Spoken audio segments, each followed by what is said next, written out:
반갑습니다. 라이프의원 순환기내과 김성국입니다. 오늘은 암과 동맥경화 둘이 별개일까요? 숨은 고리라는 제목으로 암 예방을 위한 동맥경화 개선 내용이 되겠습니다. 우리가 건강한 장수를 하기 위해서는 필요한 것들이 있죠. 혈관이 좋아야 되고 그 다음에 면역이 좋아야 됩니다. 그리고 호르몬, 대사, 뇌, 신경, 장, 장내 미생물 그 다음에 관절, 근육, 정신건강 이게 두루 다 필요합니다. 오늘은 이 중에서 혈관과 면역 이게 대한 내용입니다. 혈관이 잘못되면 동맥경화가 생기죠. 또 면역이 잘못되면 대표적인 병이 암입니다. 그래서 이 둘은 또 긴밀하게 관계되어 있습니다. 왜냐하면 그 면역을 담당하는 그 주체가 바로 혈액이기 때문입니다. 이 혈액은 혈관을 따라 흐르죠. 그래서 혈관, 면역, 암 이거는 서로 긴밀한 관계가 있는 겁니다. 그리고 우리나라도 뭐 다른 나라도 다 비슷합니다. 이게 사망 원인 첫째, 둘째가 암하고 그다음에 심혈관 질환입니다. 동맥경화죠. 그런데 이게 24년도 통계뿐만 아니라 매년 거의 다 비슷합니다.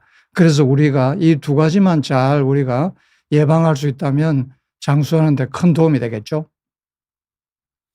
암이 뭔가요? 암은 정의가 이렇습니다.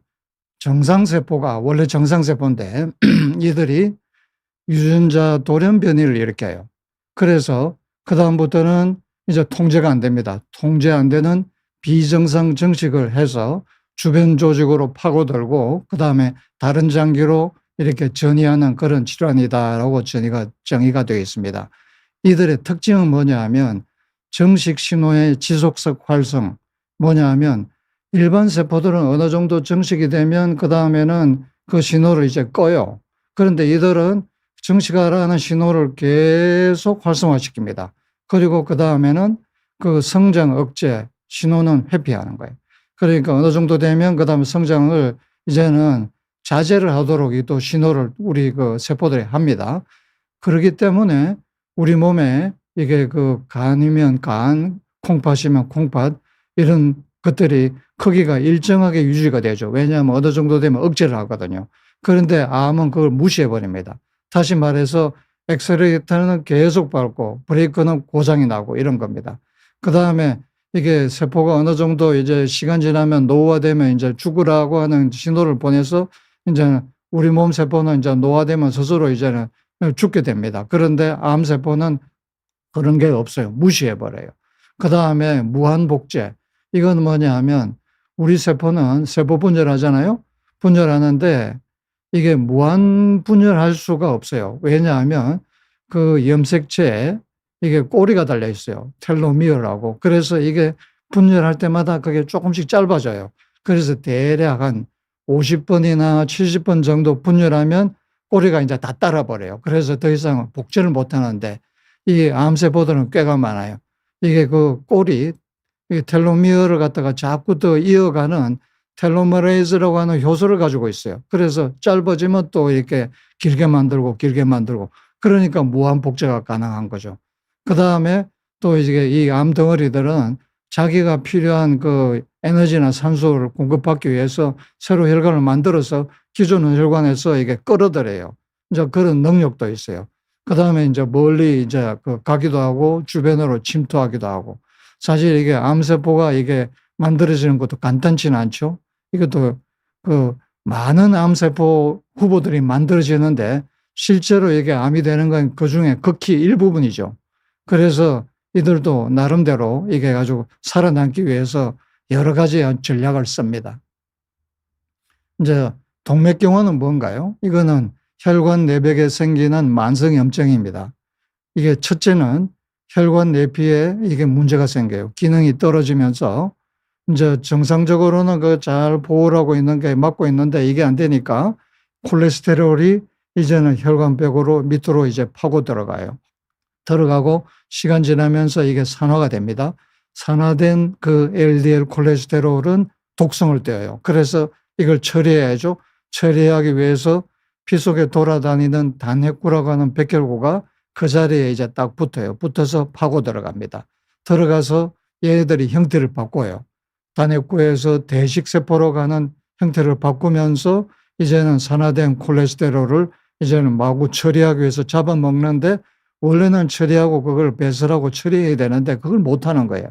그래서 그 세포, 대식세포 안에 산화된 콜레스테롤이 잔뜩 쌓입니다. 그래서 뚱뚱한 세포가 되는데 이게 거품세포예요. 이 거품세포들이 이게 쌓여 있는 게 동맥경화입니다. 경화반. 그래서 마치 그 쓰레기장 보시면 쓰레기 봉투에 쓰레기가 이게 가득 들어있는 그 봉투들이 쌓여 있잖아요. 그런 것과 같아요. 그런데 여기 보시면 이게 아주 그 흥미로운 현상이 있어요. 뭐냐 하면 그 평활근 세포, 이게 혈관에 있는 이게 그 근육세포죠. 얘들이 원래는 근육 역할을 해야 되잖아요. 그런데 동맥경화 때는 이상한 일이 벌어져요. 얘들이 이게 그 형태를 바꿔요. 바꿔가지고 이제 이동하면서 정식을 해요. 안 하던 일을 해요. 정식하면서 대식세포처럼 얘들도 산화된 콜레스테롤을 막 잡아먹어요. 그래서 얘들도 이게 경화반에 그 형성하는데 일조를 해요. 이제 이런 현상들이 생깁니다. 그래서 과거에는 암은 그냥 세포의 과다 정식이다. 동맥경화는 지질, 이게 지방이 쌓인 거다. 그래서 둘은 별개 질환이다. 이래 봤는데 지금은 보니까 그게 아니에요. 둘은 공통 뿌리를 가지고 있는 거예요. 그게 이제 첫째가 만성염증, 둘 다 만성염증이에요. 그리고 둘 다 이제 유전자 돌연변이가 있어요. 그리고 면역회피. 이게 면역회피란 건 뭐냐면 우리 몸에는 그 피 속에 백혈구가 면역을 담당하죠. 면역이란 건 뭔가요? 이게 돌아다니면서 아군이냐 적군이냐 구분하죠. 그래서 아군은 살려둡니다. 자기 것. 그 다음에 자기 것이 아니다. 적군은 이게 감별해서 처리를 합니다. 그래서 그게 면역인데 이게 꽤가 많게도 암세포나 이게 동맥경화 일으키는 그 세포들이 이게 그걸 피해 나갑니다. 면역 회피가 있어요. 그걸 어떻게 했냐면 정상세포들은 CD47이라고 하는 그 세포막에 단백질이 있어가지고 이걸 뭐냐면 이건 아군이다라고 하는 표시자예요. 표식자인데 이걸 딱 내세우면 백혈구가 가서 지나가다가 보면 아군이다라고 판단하고 넘어갑니다. 그런데 이제 그 세균이나 이런 것들은 없잖아요. 그러니까 없으면 잡아먹는 거죠. 처리하는데 이제 꽤 많은 암세포나 이런 것들은 이게 내가 아군이다라고 하는 걸 갖다가 이게 그걸 만들어 가지고 표면에 내세워서 위장을 하는 거예요. 적군인데도 아군인 척 하는 겁니다. 이제 그런 면역 회피라는 그런 현상이 일어나고, 그 다음에 클론성이 있어요. 클론성은 뭐냐 하면 아까 앞서 말씀드린 대로 암 예비 후보 세포들은 많이 생기는데 대부분 다 처리돼요. 그런데 어떤 놈은 그러니까 아주 능력이 탁월해 가지고 정식도 잘하고 면역 회피도 잘하고 이런 게 하나가 딱 생기면 그 놈이 쫙 정식을 하는 겁니다. 그게 암이에요. 이제 그게 이제 클론이라 그러거든요. 그러니까 암세포들은 보면 이게 전부 다가 일란성 쌍생아들과 같아요. 다 똑같은 애들이에요. 그런 현상이 동맥경화에도 나타나요. 그리고 암도 동맥경화도 마찬가지로 신생혈관을 만들고 이게 주변으로 침륜하고 전이하고 이런 비슷한 현상들이 같이 일어나요. 그러니까 암과 동맥경화는 완전 별개가 아니라 이게 공통뿌리가 많다, 이렇게 보면 됩니다. 그래서 이 둘의 공통점, 첫 번째 만성염증. 만성염증 증인은 면역체계가 유해한 자극에 대해서 수개월에서 수년 동안 지속적으로 이게 반응하는 상태다라고 되어 있습니다. 그래서 그 특징이 지속성, 저강도, 조직 손상 이러는데 일반적인 우리 면역은 어떤가요? 급성 면역이죠. 이거는 이게 짧은 기간에 확 이게 불이 타오르듯이 타오릅니다. 그리고 싹 꺼지죠. 꺼진 다음에는 어떻게 됩니까? 그 다음에는 조직 재생이 됩니다. 이게 우리 몸에서 면역이 하는 이 역할이 바로 이 염증이거든요. 그러니까 염증은 사실은 내 몸에서 내가 만드는 거예요. 나를 지키기 위해서. 그 이유는 이게 해로운 쓰레기를 처리하고 그 다음에 조직을 재생하기 위해서 하는 겁니다. 그래서 우리가 예를 들면 이게 인대염이 있다 그런 거 할 때 우리가 그 프롤로 치료를 하잖아요. 그게 바로 이게 급성 염증을 만들어줘 가지고 재생시키려고 하는 거죠. 그래서 재생을 위해서는 반드시 이거 염증이 필요하다. 그때 급성 염증. 그런데 이 만성 염증은 그게 아니에요. 이게 확 불타오르는 게 아니라 서서히 꺼지지 않는 불이 계속되면서 조직 손상을 계속 만드는 겁니다. 이게 이제 문제가 된 거죠. 암도 그렇고 동맥경화도 그렇고 관절염도 그렇고 다 그래요. 이 원인은 고지방식, 고탄수화물식, 그다음에 비만, 특히 내장지방 이게 문제됩니다. 그다음에 담배, 미세먼지, 중금속 이런 문제되고 그다음에 심지어는 장내 세균도 관계돼요. 그들이 만드는 독소 이제 이게 문제가 되는데 그래서 장 건강도 중요하죠. 장누수 이런 거 있을 때 문제가 되죠. 그다음에 만성 스트레스, 수면 부족 관계되고 만성 감염, 만성 간염 이런 것도 있잖아요. 그다음에 자가 면역 이런 것도 관계됩니다. 그리고 만성 염증에 관계된 질환은 대표적인 게 동맥경화, 이제 마음 오늘 이제 주제죠. 그다음에 당뇨도 있고 저번 제가 내 몸을 닥터에서 말씀드렸던 치매, 알츠하이머 치매도 만성 염증, 그다음에 관절염, 비만, 대사증후 다 관계됩니다. 이게 만성 염증은 언제 시간 되면 다시 한번 정리해서 말씀드리겠습니다. 그런데 이 만성 염증 이거는 산화 스트레스하고 대사 이상이 결부되어 있습니다. 이들을 갖다가 진행시키는 주역들이 있습니다. 그건 첫 번째가 산화 LDL 콜레스테롤, 그 다음에 록스완 CD36.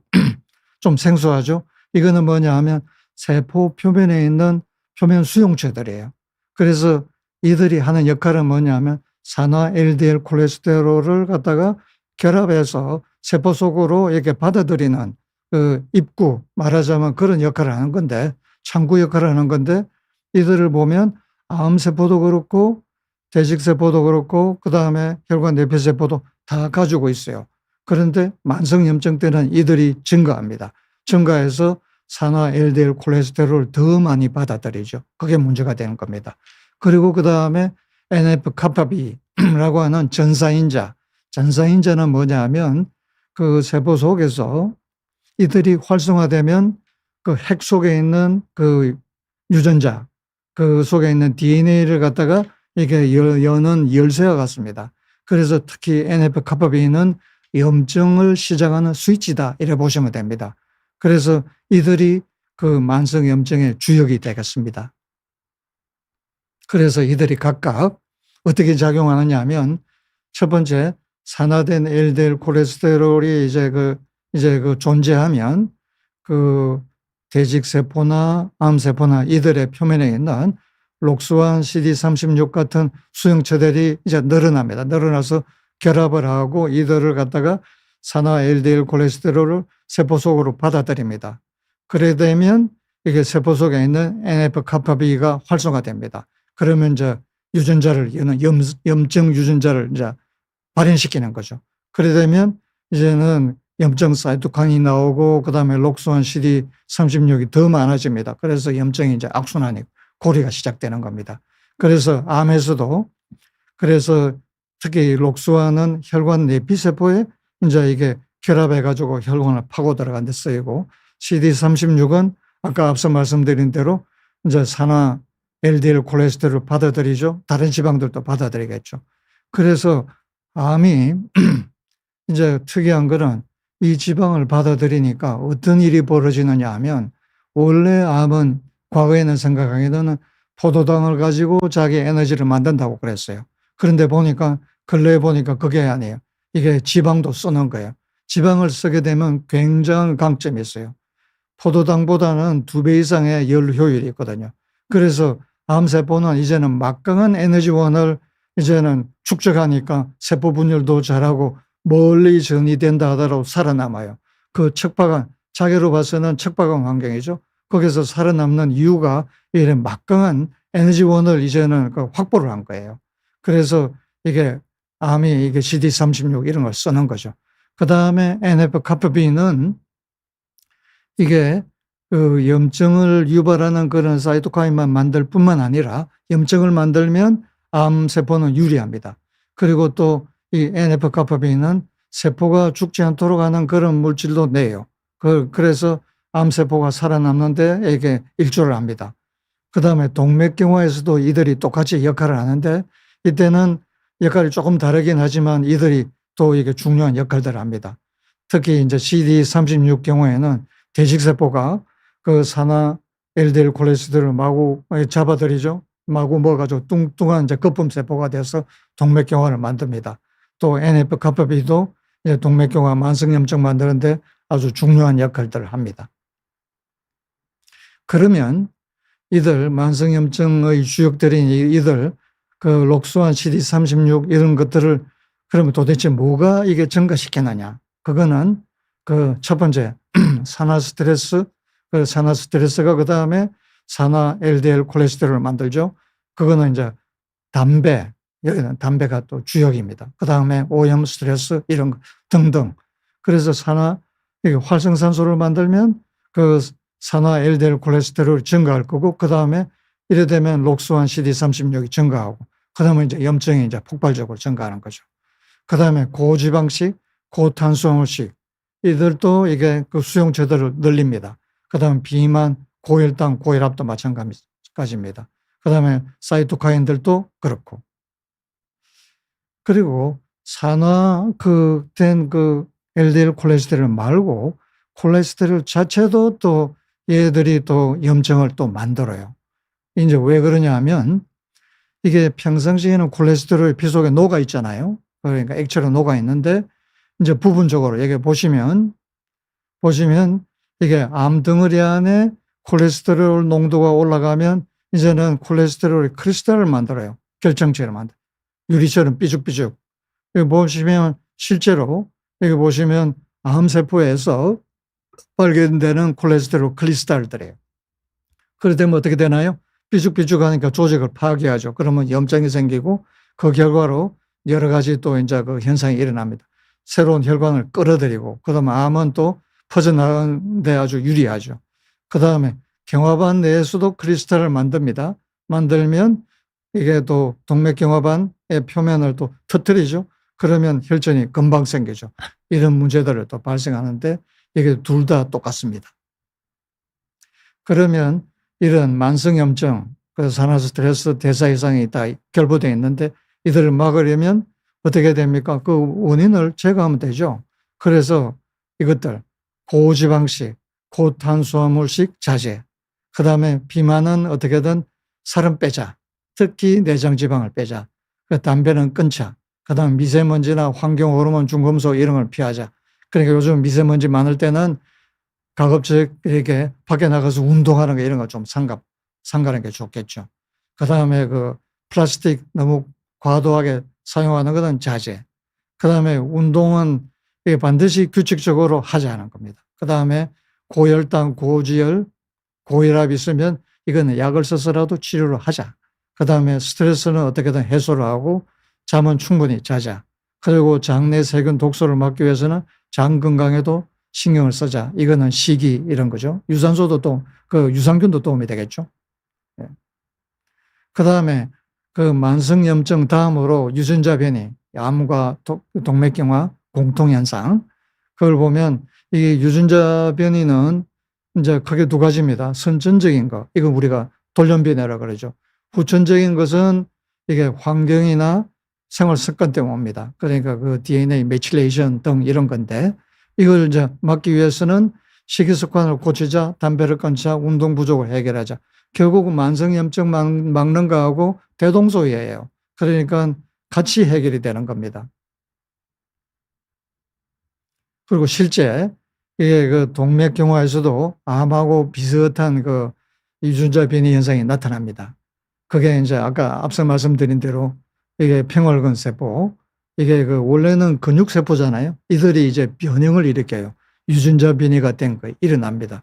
그리고 이제 지속 정식을 하고 세포사멸에 저항하고 이것도 파고들고 이동하고 클론성, 이게 하나가 쫙 드러나는 거. 이런 게 마치 암세포하고 거의 비슷한 현상들이 이게 동맥경화에서도 일어나더라는 겁니다. 그래서 이게 공통점이죠. 그리고 그 다음으로는 암과 혈관과 면역 관계를 한번 살펴봅니다.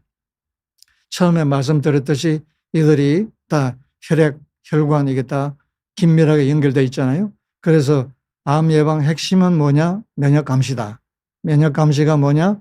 이게 면역세포 백혈구죠. 백혈구가 지속적으로 돌아다니면서 지속적으로 이게 암 후부세포, 암세포가 생기면 즉시 이게 체크를 해가지고 제거를 하는 겁니다. 암은 나름대로도 대응을 하죠. 면역 회피를 합니다.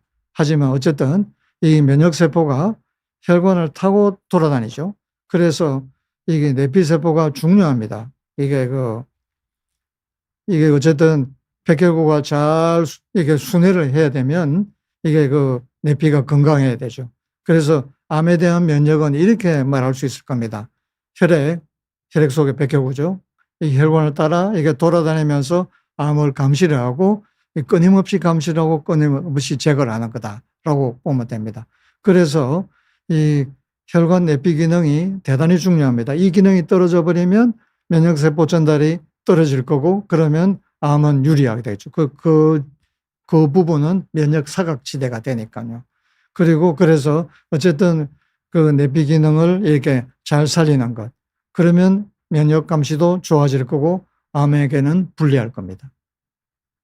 이거는 이제 전자현미경 좋은 사진이라서 제가 한번 이게 올려봤습니다.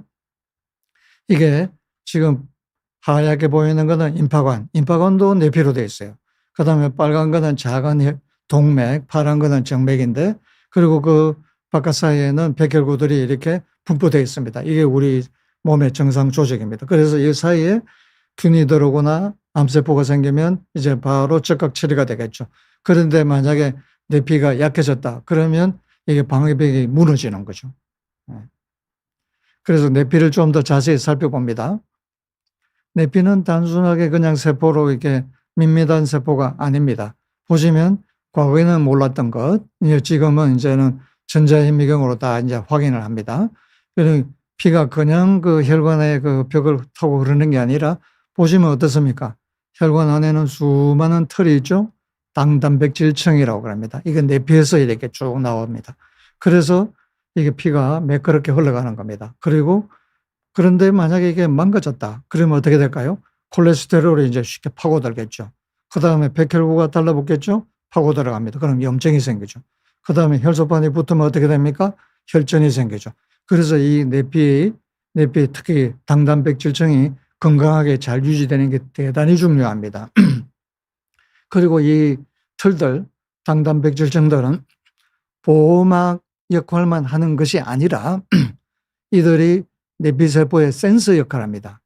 이제 그 혈관에 피가 흐르잖아요. 흐르면 이 털들이 휩쓸리겠죠. 쓸리면 그 정보를 내피세포에 전달합니다. 전달하면 내피세포가 그 정보를 받아들여서 그다음부터는 열심히 일을 합니다. 그 일이 뭐냐 하면 필요한 혈관 유지에 필요한 여러 물질들을 만드는 거예요. 그런데 이 털이 빠져버렸다. 보호막도 안 되고 그다음에 기능도 안 되는 겁니다. 실제로 이거는 아마 스웨덴 사람들이 찍은 것 같아요. 정말 잘 찍은 사진, 전자현미경으로. 이게 내피가 좀 손상된데 여기 보면 이게 백혈구가 쉽게 파고 들어갑니다. 점점 파고 들어가는 게 보이죠? 예. 이게 백혈구만 파고 들어가는 게 아니겠죠. 암세포도 잘 파고 들어갑니다. 그러니까 내피가 이게 건강하는 게 굉장히 중요하겠다는 거예요. 실제로 내피를 그럼 손상시키는 게 뭐냐? 아래 보시면 정말 많습니다. 여러 가지입니다. 그중에 대표적인 거 연구를 다 했습니다. 해보니까 염증, 보니까 이게 내피의 그 털의 두께라고 보셔도 됩니다. 부피인데 그게 이게 염증이 있을 때 뚝 떨어집니다. 혈당이 높을 때 떨어지죠. 그러니까 혈당 높은 사람들은 반드시 이게 혈당을 조절해야 되겠죠. 혈압도 마찬가지고. 그런데 이들보다 더 심한 게 뭔가요? 담배죠. 담배를 보니까 제일 심합니다. 그래서 이걸 보시는 분은 이게 담배를 이제는 끊으셔야 돼요. 이걸 보시고도 담배를 태우시는 거는 정말 대단하신 것 같아요. 그래서 혈관 내피를 개선하는 것은 동맥경화의 그 치료의 핵심일 뿐만 아니라 암을 억제하는 데도 대단히 중요하다. 왜냐하면 비정상 신생혈관을 막을 거죠. 그래서 암 성장을 막을 거고, 그 다음에 이게 방어벽을 이게 딱 치면 이게 암이 침투하는 것도 막을 겁니다. 그래서 전이하거나 이런 것도 막을 거고. 그래서 혈관 내피를 관리한다는 것은 암 위험 인자를 관리하는 것과 같은 거다. 그리고 혈관 내피를 관리하기 위해서는 필요한 것들, 이거는 반드시 하셔야 됩니다. 첫 번째, 좋은 혈류. 아까 혈류가 잘 흐르는 게 내피에 중요하다 그랬죠?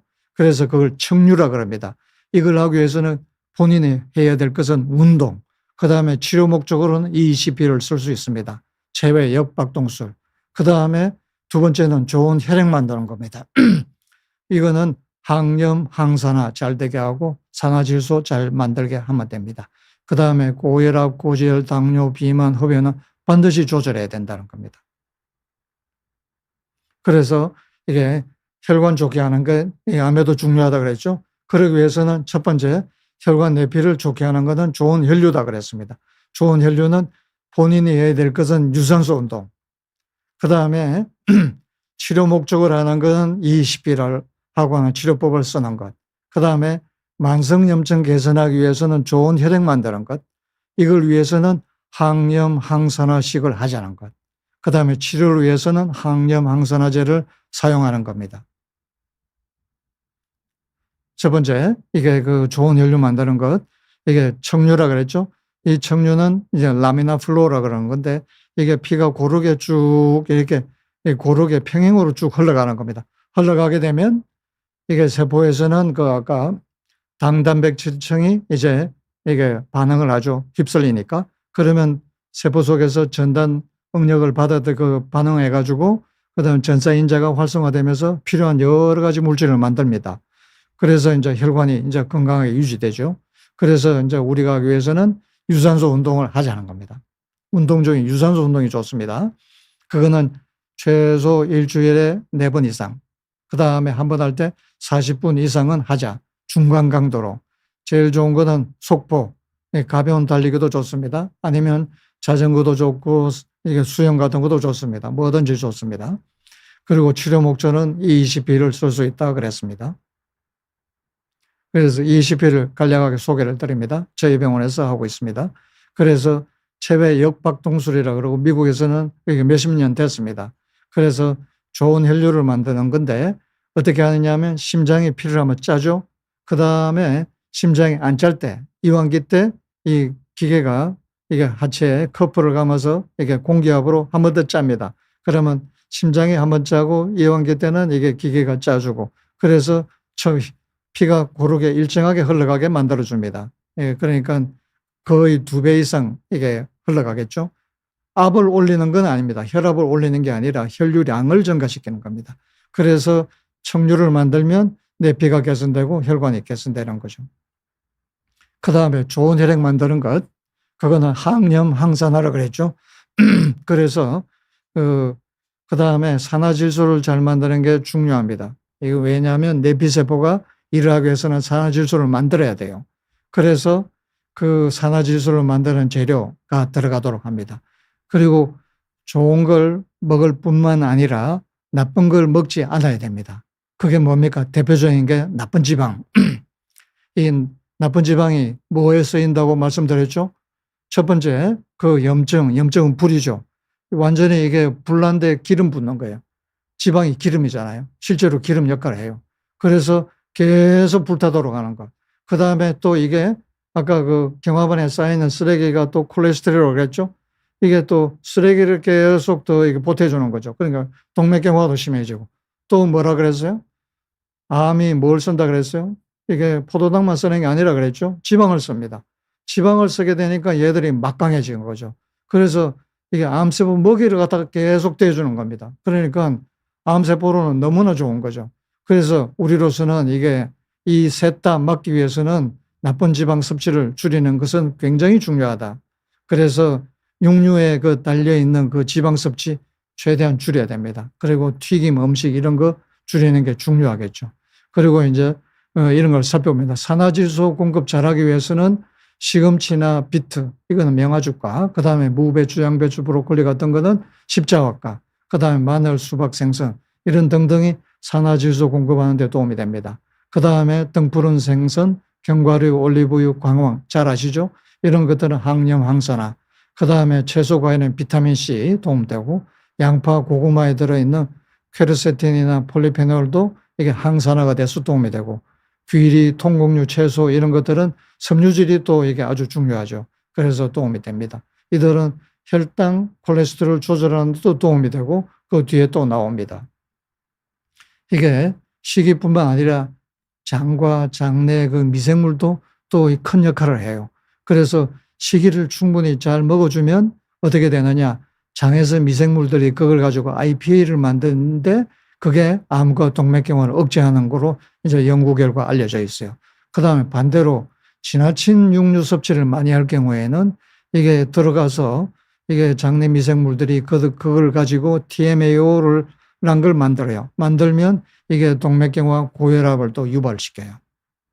그래서 좋은 혈액 만드는 거 식이를 하고, 그 다음에 치료 목적으로는 항염, 항산화 약제를 씁니다. 수액이나 경구제를 쓰고, 그 다음에 아르기닌 제제를 갖다가 씁니다. 쓰면 이게 항염, 항산화되고, 그 다음에 산화질소를 만들고, 그래서 내 피에 도움이 되는 거죠. 그 다음에 이제 마지막으로 이게 암, 동맥경화 예방 회복을 위해서 우리가 앞서서 만성염증을 개선하자, 그 다음 혈관 내피를 개선하자 그랬고, 마지막에 면역을 올리는 것, 그거는 이제 운동이 중요하고 체온, 열이 관계되는데 그거에 대해서 좀 간략하게 말씀드리겠습니다. 운동을 하게 되면 앞서 말씀대로 이게 척류를 만들죠. 그래서 내피가 좋아진다 그랬습니다. 그런데 이들이 운동이 혈관뿐만 아니라 이게 면역에 직접 관계가 돼요. 그래, 이게 늙은 백혈구, 특히 호중구, 이들은 제거를 합니다. 그 다음에 이게 젊은 백혈구가 이게 대체가 돼요. 그러니까 늙은 백혈구는 빠져나가고 좋은 백혈구로 이제 잘 채워지는 겁니다. 그리고 염증을 자꾸 악화시키는 대식세포 M1이라 그럽니다. 이거는 줄어들고, 그 다음에 염증을 억제하는 대식세포 M2가 증가합니다. M2는 무슨 역할을 하느냐 하면 항염, 염증을 억제합니다. 그러니까 쓰레기를 이제 치워주는 겁니다. 아까 그 M1은 계속 염증을 유발하는데 그게 모여가지고 염증을 계속 유발하는 반면에 이 M2는 청소부 역할을 합니다. 이게 그 쓰레기를 가지고 염증 만드는 쓰레기를 계속 이제 빼나가서 이제 그 염증을 이제 끝내는 겁니다. 그래서 운동을 하면 그 효과가 나타난다는 겁니다. 그리고 운동을 하게 되면 여러 가지 백혈구들, T세포, NK세포, 호중구, 대식세포, 이들이 다 기능이 좋아져요. 그래서 세균도 잘 잡아먹고 암 처리도 잘하죠. 그래서 한마디로 말하면 결론, 이게 운동을 하면 면역이 젊어진다. 다시 말해서 피가 젊어진다. 혈관만 젊어지는 게 아니라 피도 젊어진다. 이렇게 보시면 됩니다. 이건 여러분들이 꼭 명심을 해 두십시오. 그 다음에 이제 체온과 면역 관계를 살펴봅니다. 체온이 올라가면 백혈구는 활성화됩니다. 그 이유는 뭐냐 하면 백혈구가 역할하기 위해서는 속에서 여러 가지 효소가 있습니다. 그 산화질소를 만들고 백혈구도 활성산소를 만듭니다. 활성산소가 무기거든요. 그래서 암세포는 균을 죽이는 데 씁니다. 그런 걸 잘 만드는 게 전부 다 백혈구 속에 있는 효소들이에요. 이 효소는 절대적으로 온도하고 관계됩니다. 온도가 올라갈수록, 어느 정도 올라갈수록 활성화됩니다. 온도가 떨어지면 기능이 떨어져요. 그리고 40도까지 되고 40도 넘어가면 오히려 이제 떨어지는데, 그래서 이 온도를 갖다가 이게 체온을 올리는 거는 절대, 열이 나는 거는 절대 그 세균이 내는 게 아니에요. 감염됐을 때 열이 나는 거는 우리 몸이 면역을 올리기 위해서 스스로 하는 거예요. 그래서 체온이 올라가면 백혈구는 활성화된다. 이때 선천 면역이든 후천 면역이 다 올라갑니다. 그리고 반대로 암세포는 열이 올라가면 이게 약해요. 암은 좀 이게 그 정상적인 컨디션에서는 이게 그 견디는데 좀 아주 열악한 조건에서는 열이 고온이다 이러면 얘들은 죽어요. 그래서 우리가 고온 치료, 온열 치료를 하잖아요. 그래서 40도, 42도 이러면 정상세포는 견디는데 암세포는 죽어버리죠. 그래서 암치료법으로 이제 효과적인 그 치료법 쓰기도 하잖아요. 아무튼 이게 온도가 올라가면 선천면역, 후천면역 다 올라간다. 선천면역은 누가 담당하느냐 하면 호중구나 대식세포. 이들은 뭐냐면 그 전에 경험이 없다 하더라도 아까 말한 거 적이냐 아군이냐 구분해가지고 적이면 다 처리하는 거죠. 후천 면역은 한번 경험을 해봐야 돼요. 그래서 뭐 바이러스나 이런 거 한번 경험하면 그다음에는 아주 그러니까 처음보다는 월등히 잘 대처하는 면역이죠. 그래서 우리가 그 예방접종 하잖아요. 이때는 이거는 이제 그 임파구들이 주로 담당해요. 그런데 체온이 올라가면 둘 다 이게 면역성이 좋아진다. 그리고 그다음에 반대로 체온이 떨어지면 암세포는 유리하죠. 왜냐하면 백혈구들이 다 비리비리해지니까. 그리고 그래서 우리는 이제 체온을 잘 유지해야 되는데 그때 중요한 것 근육을 늘리는 게 상당히 중요해요. 왜냐하면 우리가 가만히 있을 때는 우리 체온의 그 열생산의 한 20%나 40%가 근육을 하지만 좀 우리가 격렬하게 우리가 활동할 때는 거의 90%까지도 근육에서 열이 발생해요. 그래서 우리가 그 근육을 늘리고 근육 늘리는 거 중요하죠. 그 다음에 유산소 운동 꾸준히 하죠. 그럼 두 가지 다 되니까. 그 다음에 이제 평상시에는 몸을 따뜻하게 해주는 게 좋습니다. 나이 들수록 특히. 그래서 옷도 따뜻하게, 침구도 따뜻하게, 그 다음에 따뜻한 음식 이런 거 도움 되겠죠. 그 다음에 만약에 그런 것도 안 되면 밖에서라도 몸이 불편해서 운동을 못하면 밖에서라도 열을 좀 보태주는 게 좋아요. 그때는 원적외선이 좋습니다. 그 다음에 사우나, 반신욕 이런 등등도 쓸 수 있겠죠. 그래서 이걸 우리가 이런 걸 한 가지 생각해 보면 되겠습니다. 마지막 여러분들이 한번 명심했으면 좋을 것 뭐냐 하면 최소 우리가 하루를 지내면서 최소 한 번은 땀이 나도록 만들자 합니다. 어떻게든 제일 좋은 거는 우리가 운동을 해서 아니면 뭐 어떻게 뭐 열을 보태서라도 하루에 적어도 한 번은 땀이 나도록 만들자는 겁니다. 그러면 면역에는 아주 도움이 될 겁니다. 그리고 실제로 감기 한번 안 걸렸다는 분들이 제가 레지던트 시절에도 억울해 하시는 분이 나는 감기 한 번도 안 걸렸는데 왜 이런 암이 걸렸어요 하는데 평상시에 암이 한 번씩 걸리고 열도 한 번씩 경험해 보는 거예요. 너무 해일제를 지나치게 많이 안 쓰는 것도 좀 생각해야 될 겁니다. 열이 한 번씩 나는 게 면역을 훈련시키는 데 도움이 되니까요.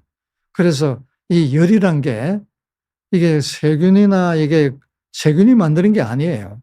이걸 처리하기 위해서 우리가 우리 몸에서 비상수단으로 열을 내는 겁니다. 면역을 올리기 위해서. 그래서 그 기전은 어떻게 되느냐 하면 세균이 들어온다 뭐 이런 바이러스 들어온다면 그 독소를 이제는 백혈구가 잡아먹겠죠. 대식세포 같은 게. 그러면 대식세포 안에서 NF-kappa B라고 하는 이게 뭐라 그랬죠? 염증을 시작하는 스위치, 열쇠라 그랬죠.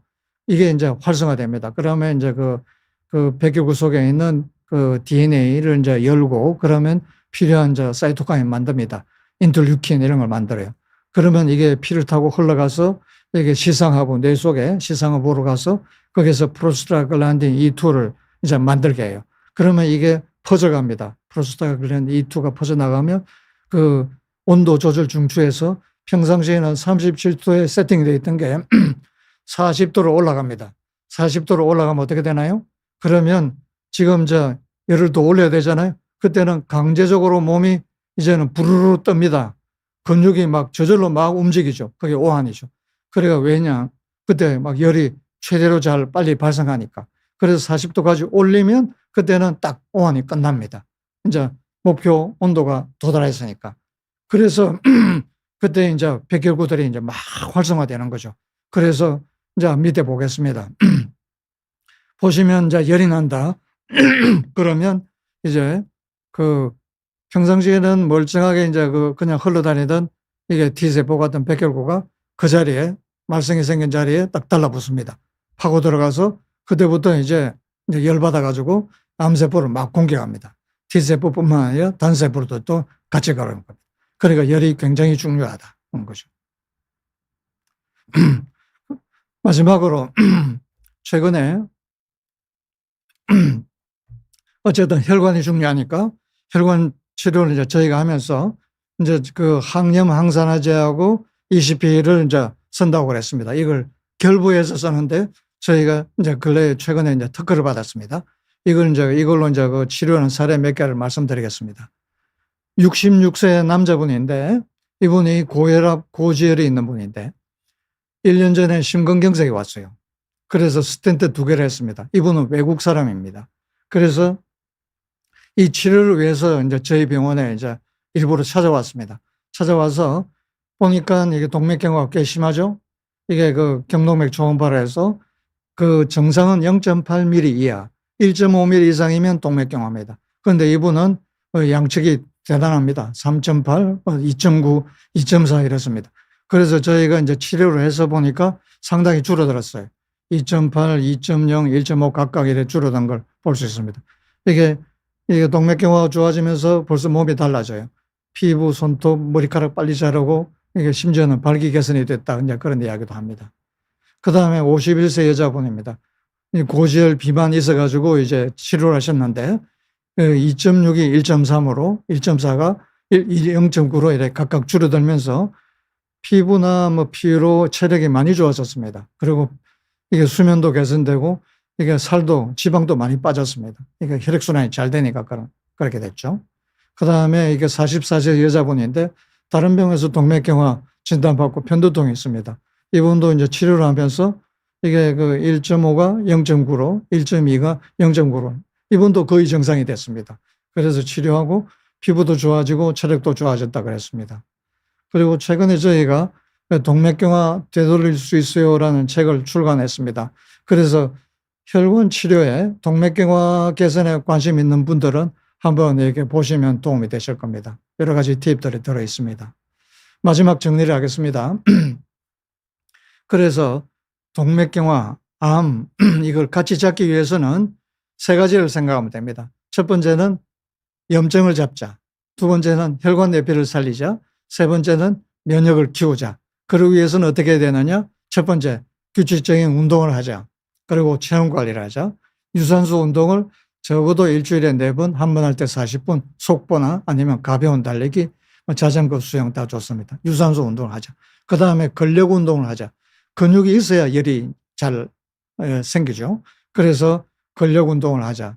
그 다음에 체온 유지, 그리고 따뜻한 옷, 따뜻한 침구 이래 쓰고, 그 다음에 최소 우리가 이제 꼭 이렇게 기억했으면 좋겠는 것, 그거는 최소 하루에 한 번씩은 땀이 나도록 습관을 들이자는 겁니다. 그럼 식단은 항산화, 항염, 야채, 과일, 견과류, 그 다음에 오메가3는 느리고 오메가 6번이나 그 다음에 포화지방은 줄이자. 그 이유는 아시죠? 네, 이들이 다 뭐에 쓰입니까? 염증 만드는 그 불 땔감이 되고 그 다음에 그 동맥경화 쌓이는 쓰레기를 만들고 그 다음에 또 뭡니까? 암을 그 키우는 먹이를 대주는 꼴이 되는 거죠. 그래서 고지방, 고당분도 제한하자. 그리고 체중 관리, 이제 염증 억제하는 데 도움됩니다. 그래서 특히 BMI는 21에서 23 정도 유지하는 게 좋겠다고 이게 수백만 명, 아마 100만 명 넘은 숫자를 갖다가 거의 한 7년인가 이렇게 뭐 몇 년간 연구해가지고 그 결과가 이제 이렇게 나왔습니다. 그리고 복부병원 관리를 하자. 그리고 그 다음에 고지혈, 혈압, 이게 그 당뇨가 있으면 반드시 약으로라도 조절하자. 생활 습관, 환경 개선하자.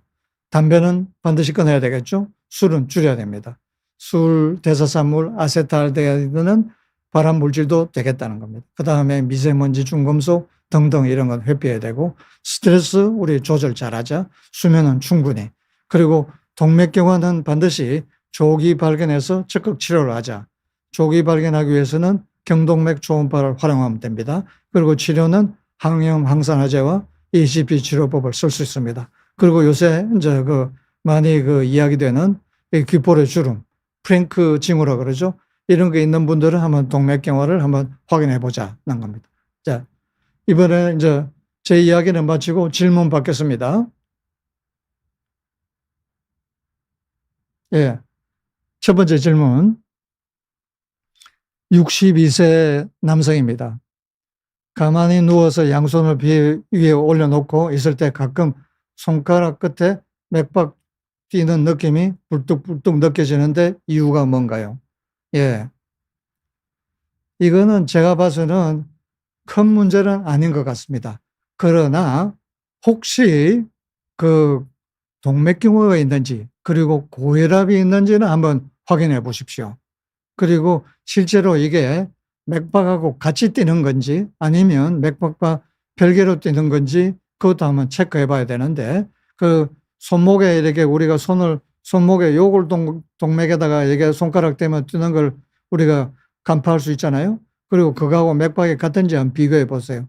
맥박과 다르다면 이거는 말초신경 때문에 그럴 수도 있으니까 한번 확인해 보시기 바랍니다. 그 다음 질문 받겠습니다. 그 78세 그 어머니께서 그 잘 때 땀을 많이 흘리신다 그러네요. 순환기 내과 가도 될까요? 이분은 그래, 예를 들면 이게 자는 동안에, 주무시는 동안에 땀이 난다는 것은 이거는 자율신경하고 관계가 먼저 생각해야 될 것 같습니다. 그래서 이분이 만약에 체크를 받으신다면 우선은 그 자율신경 보는데, 그 신경과 중에 자율신경과 보는 데가 있으니까 한번 가시고, 그리고 그 다음에 혈관도 한번 살펴보시는 것도 도움이 되실 것 같습니다. 다음 질문 받을까요? 그리고 호르몬 관계도 있을 수도 있어요.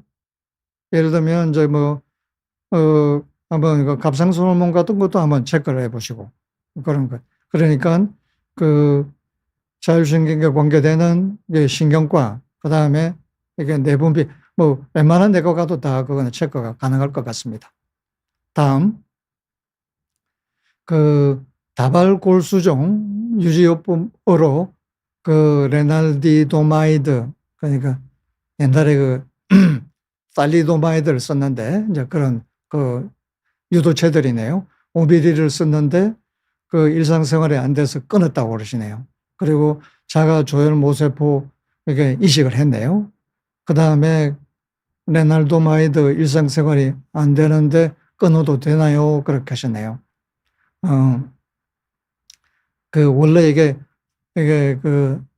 이 약은 원래 과거에는 이제 통증 조절하는 거 위해서 독일에서 개발했는데, 이거 쓰던 사람들이 태아들이 기형이 굉장히 많이 생겨가지고 이제 중단되고, 그런데 이게 이제 이게 암에 도움이 돼서 이제 변형해서 이제 사용하는 거죠. 그런데 이 모친이 지금 자가 모혈 모세포 이식을 했는데 지금 약을 못 쓰는 단계 이래 됐네요. 그런데 사실 이 부분에 대해서는 제가 종양내과 쪽에 전문이 아니라서 죄송합니다만 이거는 제가 정확한 답을 못 드리겠습니다. 네, 죄송합니다. 이건 아마 그거는 혈액종양내과에서 이게 답을 드려야 될 것 같습니다. 그렇지만 이분이라도 보조적으로 도움되는 거 아까 말씀드렸죠. 그래서 체온 관리를 잘 하시고, 그래서 하루에 한 번씩 땀이 나도록 하는 거예요. 그러면 자기 면역이 올라가니까 약 못지않게 이게 암을 갖다가 처리하는 데는 이게 상당히 원래 우리 가지고 있는 고유의 능력이잖아요. 이걸 키우는 거죠. 그다음 운동을 하시는 거, 이거 꼭, 그다음 식이 조절 하시는 거 같이 꼭 해주시면, 이게 기본적인 것은 반드시 갖춰야 되죠. 이건 꼭 하셔요. 그 다음에 질문 받겠습니다. 그 다음에, 예, 그 다음에 장상피 화생은 어떻게 관리하나요? 예, 이거는 그냥 제가 이거는 순환기 내과라기보다 그냥 내과 입장에서 말씀드릴게요. 이거는 이제 소화기 내과의 부분이겠죠. 이게 이제 내시경을 했는데 위에 장상피화가 생겼다. 장상피화라는 게 뭐죠?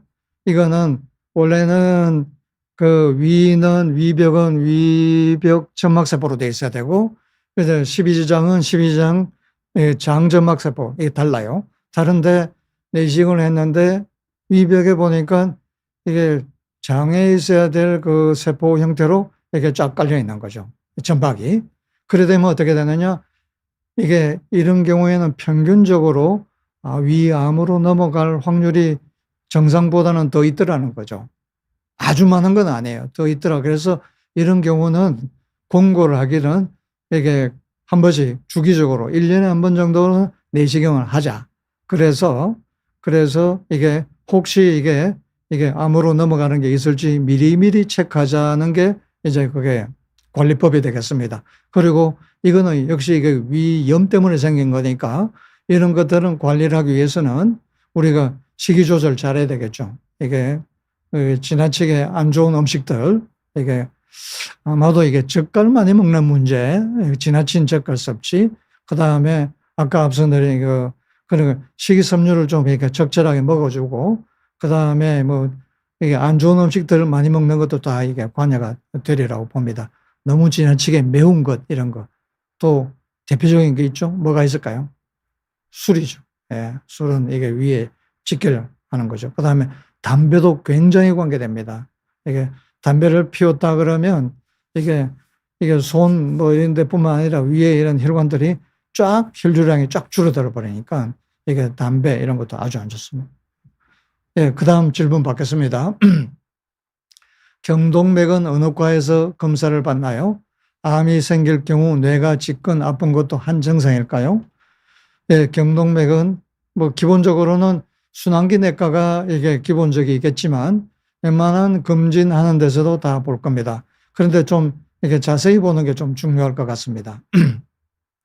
그리고 뇌가 지끈한 것, 암이 생길 경우 한 증상일 수 있지만 워낙 두통은 원인이 많기 때문에 일률적으로 말씀드리기는 어려울 겁니다. 그렇지만 그 인과관계는 잘 따져봐야 되겠죠.